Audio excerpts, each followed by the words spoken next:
Well, hello, and welcome to the first installment of the reading of Return to Pleasure Island, a reading in four parts of a story that I wrote. I'm Cory Doctorow. I wrote and was originally published in Realms of Fantasy magazine and subsequently reprinted in my 2003 short story collection, A Place So Foreign, and 8 more. That collection's still on the shelves. You'll recognize some familiar themes from this if you've read my novel, Someone Comes to Town, Someone Leaves Town. I experimented with a lot of the stuff that ended up in that book in this story, the golems and the thumbs. You'll see what I mean when you read it. I've had some terrible news tonight. Octavia Butler, one of my favorite authors, and a brilliant science fiction author, and someone who has an amazing contribution to the field of science fiction, apparently slipped and fell and hit her head and died on Saturday. This was a great shock to many of us. She was quite young. I had a 5-year bout of writer's block in my early 20s after I came back from the Clarion Writers Workshop. Had a really hard time finishing stories and was just on the verge of giving up when I went away for my birthday weekend and read Octavia Butler's short story collection from Four Walls, Eight Windows Press, the same press that published the short story collection that this story was in. And in the introduction, she talks about how when she got back from Clarion, she too had a 5-year writer's block, and eventually came through it, and was a stronger writer for it.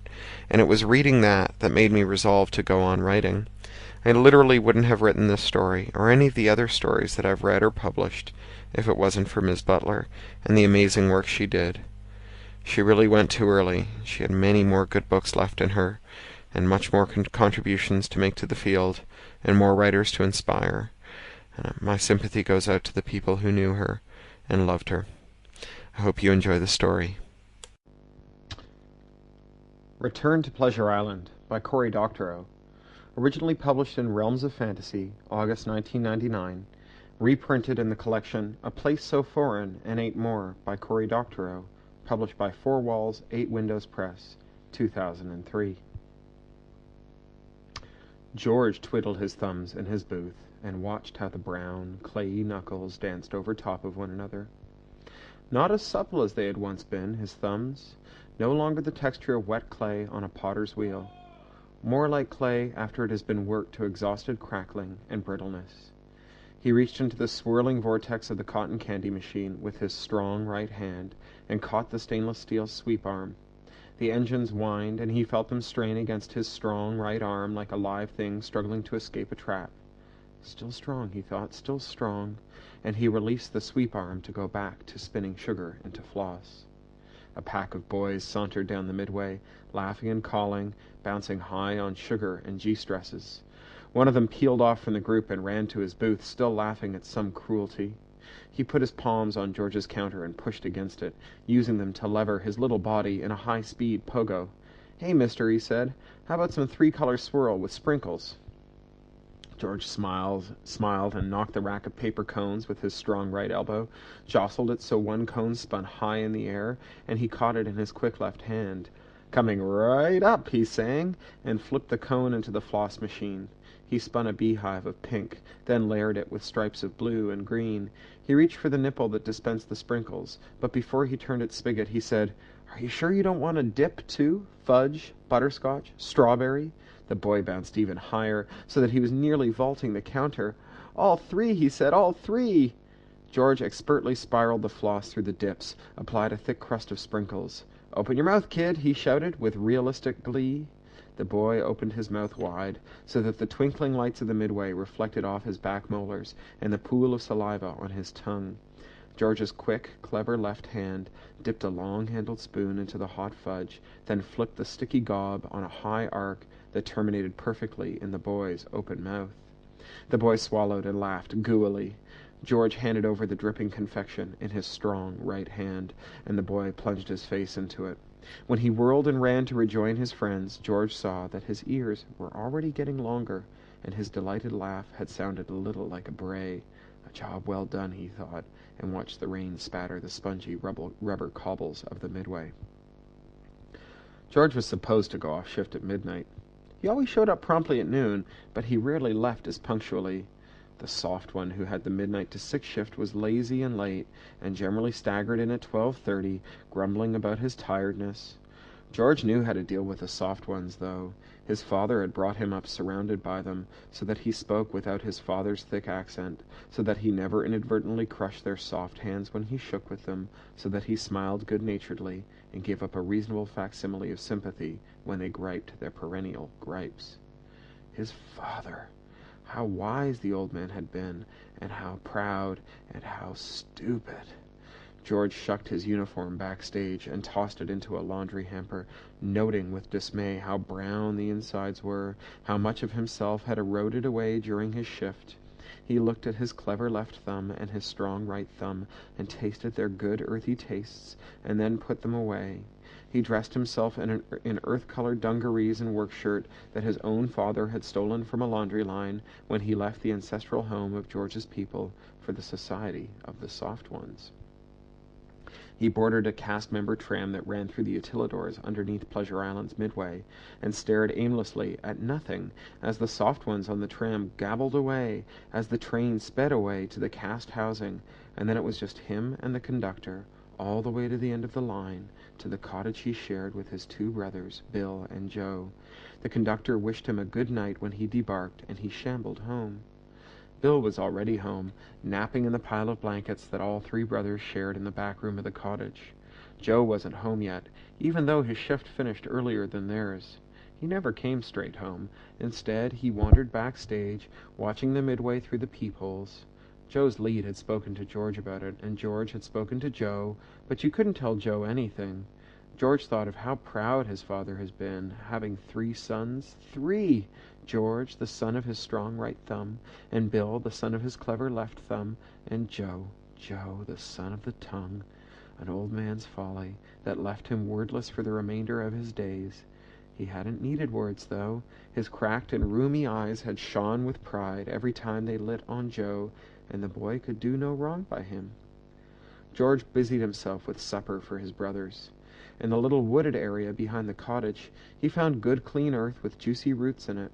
In the freezer he had a jar of elephant dung sauce, spiced with the wrung-out sweat of the big-top acrobats' leotards, which, even after reheating, still carried the tang of vitality. Preparing a good meal for his kind meant a balance of earthy things and living things, things to keep the hands supple and things to make them strong, so he brought in a chicken from the brothers' hen-house and covered it in the sloppy green-brown sauce, feathers and all.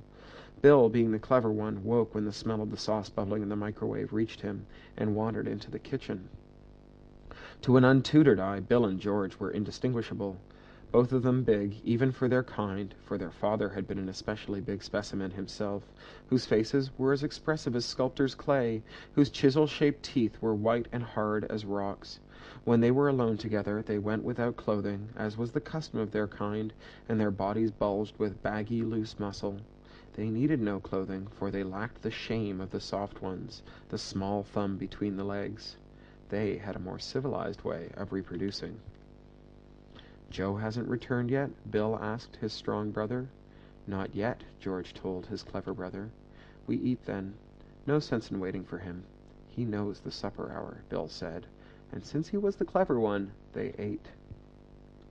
Joe returned as the sun was rising and burrowed in between his brothers on their nest of blankets. George flung one leg over his smallest brother and smelled the liquor on his breath in his sleep, and his dreams were tainted with the stink of rotting grapes. George was the first one awake, preparing the morning meal, a maggoty side of beef, ripe with the vitality of its parasites, and gravel. Joe came for breakfast before Bill, as was his custom. Bill needed the sleep to rest his cleverness. "God damn, I am hungry," Joe said loudly, without regard for his sleeping brother. "You missed dinner," George said. "I had more important things to do," Joe said. "I was out with an Imagineer." George stared hard at him. "What did the Imagineer want? Is there trouble?" Joe gave a deprecating laugh. "Why do you always think there's trouble? The guy wanted to chat with me. He likes me. He wants to get to know me. His name is Woodrow. He's in charge of the whole operations division, and he was interested in what I thought of some of his plans." He stopped and waited for George to be impressed. George knew what the pause was for. "That's very good. You must be doing a good job for your lead to mention you to him." "That little prick? He hates my guts. Woodrow's building a special operations unit out of lateral thinkers. He wants new blood, creativity. He says I have a unique perspective." Did you talk to Orville? Orville was the soft one who'd brought them from their father's shack to the island, and he was their mentor and advocate inside its Byzantine politics. Bill had confided to George that he suspected that Orville was of a different species from the soft ones. He certainly seemed to know more about George's kind than a soft one had any business knowing. Joe tore a hunk from the carcass on the rickety kitchen table and stuffed it into his mouth. Around it he mumbled something that might have been yes and might have been no. It was Joe's favorite stratagem, and it was responsible for the round belly that bulged out beneath his skinny chest. Joe tore away more than half of the meat and made for the door. Woodrow wants to meet with me again this morning. Don't wait up for me tonight. He left the cottage and set off toward the tram stop. Bill rolled over in his bedding and said, "I don't like this at all." George kept quiet. Bill's voice surprised him, but it shouldn't have. Bill was clever enough to lie still and feign sleep so that he could overhear Joe's conversation, where George would have just sat up and started talking. Orville should know this, but I can't tell if it would make him angry. If it made him angry and he punished Joe, it would be our fault for telling him. Then we won't tell him, George said. Bill held up a hand. But if we don't tell him and he finds out on his own, he may be angry with us. Well, then we should tell him, George said. But Joe and this Woodrow might not get along after all, and if that happens, the whole thing will end on its own. Then we won't tell him, George said. But if they do get along, then they might do something that would make Orville angry. Bill looked expectantly at George. Then we should tell him? George said uncertainly. I don't know, Bill said. I haven't decided. George knew that this meant that Bill would have to think on it, and so he left him. He had to catch the tram and make it to his shift, anyway. The soft one with the 6 to noon shift left as soon as George arrived, without a word. George was used to the soft ones not having anything to say to him, and he preferred it that way. He was better off than Bill.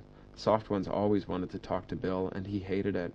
Since they never had anything to say that Bill wanted to know, the weather needed no discussion, Bill said. And as for complaints about the shift's lead, well, one soft one was just about the same as any other, and Orville had told them that at the end of the day, they worked for him, not any lead. Joe liked talking to the soft ones. Joe liked to talk, period. He told the soft ones lies about their childhood in the shack with their father, and told them how his brothers tormented him, and even talked about the weather. When he got back home, he told his brothers everything all over again, everything he told the soft ones.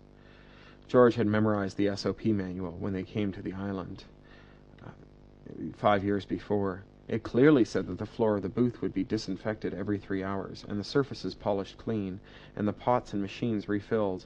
The soft one with the 6 to noon shift never did any of these things, which could get him disciplined by their lead, but George didn't complain. He just wiped and disinfected and restocked when he arrived, even though he had to be extra careful with the water so that he didn't wash any of himself away.